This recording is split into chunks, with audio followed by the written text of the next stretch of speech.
What you're about to hear is false.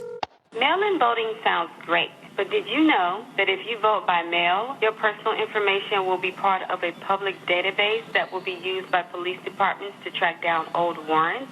Robocalls are just one way voters could be fooled before the election. Fake text messages and emails gathered by Newsy show how personalized these tactics can be. My inclination is that it would be more likely to be believed, certainly by many Americans. When you get a direct text message or even an email, that is to you. A recent email threatening voters in Florida and Alaska appeared to be from the far-right Proud Boys group. Authorities tied it to Iran. We have already seen Iran sending spoofed emails designed to intimidate voters. In the spring, analysts found a U.S.-based data company sending false texts to voters in swing states like Pennsylvania, Michigan, Wisconsin, and Georgia. They were essentially providing a range of different messages to voters saying, you're not registered to vote, this election is critical, click on this link.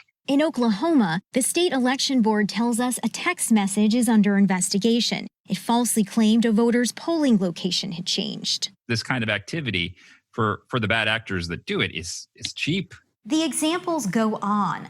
This week, 2 conservative operatives were indicted for allegedly arranging some 85,000 robocalls, which falsely warned people mail-in voting could lead to arrest, debt collection, and forced vaccinations. They targeted cities with large Black populations like Detroit.